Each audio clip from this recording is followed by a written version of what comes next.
GSMC Fantasy Sports Podcast. This is our final segment of today's show. And we're going to take some respite from these divisional betting previews and talk about players who I think you should shy away from in fantasy drafts. There's always players who, while a lot of people are trying to hype them up, really don't necessarily deserve all that hype. Not an indictment of them, but it's just that in the fantasy landscape, in the draft landscape especially, you can find better value players than these guys. So without further ado, let's jump right into this segment. Let's get another graphic up here. And I'm going to go position by position, QB, running back, wide receiver, tight end. So it makes more sense. We can talk about all the tiers. You guys have been fantastic in terms of your interaction with today's show. So keep the comments coming for this last segment, and I will address them because I want this to also include you, because this is just my opinion about players you should shy away from. I want yours as well. So without further ado, let's jump right into this segment. At the QB position, this is a guy we talked about yesterday, and you might be mad at me for picking him here, but Jalen Hurts is someone who I think I have to fade. Now, you might be thinking back to yesterday's first live show where I was saying that Jalen Hurts had the potential to be an MVP. But this is fantasy we're talking about. And in fantasy terms, I really like Jalen Hurts in terms of his dual threat ability, but I don't like him in terms of when we break down tiers of QBs, because that's how the QB market is profiling to be. Tiers. You're going to have your Mahomeses, your Allens, your Jacksons. Then you're going to have a little bit of a drop-off where you have your high-end QB1s, your guys potentially like your Herberts, guys like your Strouds maybe, guys of that nature. And then Hurts just fits into this weird purgatory where you want to think of him as one of those guys, one of those Mahomes, Allens prototypes, but you're also thinking, well, is he as good as you think he is if he hasn't necessarily shown a level of consistency? Because remember, that year when he went to the Super Bowl was very consistent. He showed a lot of improvements from where he was in his first year to that second year, and as a result, we saw him be an MVP caliber player, take his team to the Super Bowl, play well there. And then last season, just so many questions. So there can be a lot of questions concerning the coaching, whether it be what Nick Sirianni brought, and that's going to come into play here. But the reason why I'm fading him is also because of that coaching as well, and the new OC, Kellen Moore. And Kellen Moore has worked with a lot of quarterbacks, much like Jalen Hurts throughout his career. He was in Dallas working with Dak, and last year he was in LA working with Herbert. But I think, as Meryl Shepard has left me a tip, thank you for the tip. I greatly appreciate it. The network greatly appreciates your tip as well. I think that as a result of Jalen Hurts' play,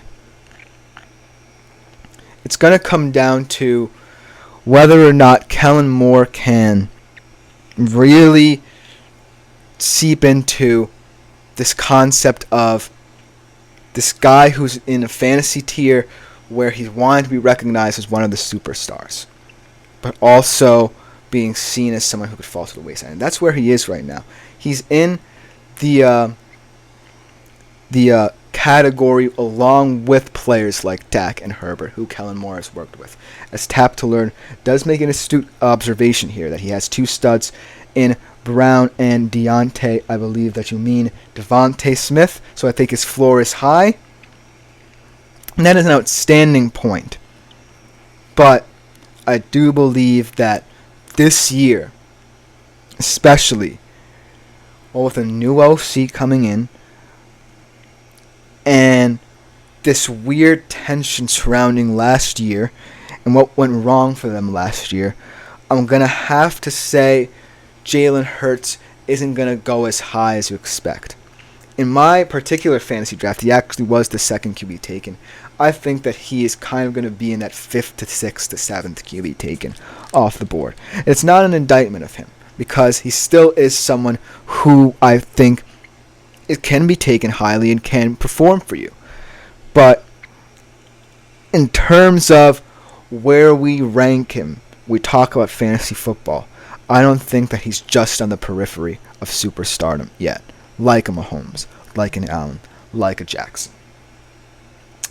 But let's transition to the running back fade here, and this one is a pretty simple one here. Derrick Henry. It's not just because of his age. It's not just because of his system. It's just because of the whole Ravens offense and it not making sense. I think that this addition was the one in the off season that I think made the least sense. As my man T Money shouts me out, yo, thank you for your support, T Money. Hopefully we can get more comments coming in from you in the future. But I think that in terms of all the running backs I like and how the running back market is becoming more diverse, Derrick Henry just does not stand out to me like he did anymore. He's entering his age 29 season, I believe. He's on a Baltimore Ravens team that in the past has relied more on the committee running back approach. And to top it all off, Lamar Jackson is profiling to pass a bit more. I think that this one just makes a ton of sense. It's not an indictment of him as a player because he will bring a different versatility to the whole profile of the Ravens that I think will be key. But I just think that at this moment you should fade him. Another question here from T Money. Should I trade James Conner, Drake London, Sam Laporta for Barkley, A.J. Brown, and Jake Ferguson? That is a very interesting trade. I'm going to have to sit with this one. So James Conner, the Arizona Cardinals, don't necessarily like that offensive setup. He could see a lot of the touches, though, if the whole Cardinals passing attack doesn't get going. But I do believe that Kyler Murray being there really makes this Cardinals team want to be a passing team. Drake London, let's talk about him here in this trade. Drake London from the Atlanta Falcons, a guy who, with inconsistent QB play, still has been 1,000-yard receiver, is a guy who, with Kirk Cousins, I think will really be a breakout star this season. And then Sam Laporta. We are talking about, even though it was the worst tight end one season in recent history, he was the tight end one last year. And then, in return, you're receiving Saquon Barkley, is also on a new team, the Philadelphia Eagles, A.J. Brown, and Jake Ferguson, all NFC East players.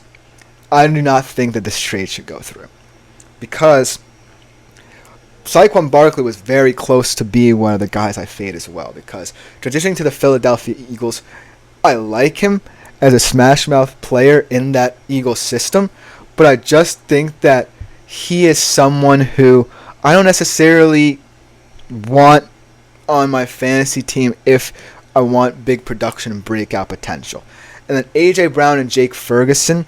A.J. Brown, I like him, but he's not a receiver who I would really swing the fences on. I think that Drake London has more potential at this point.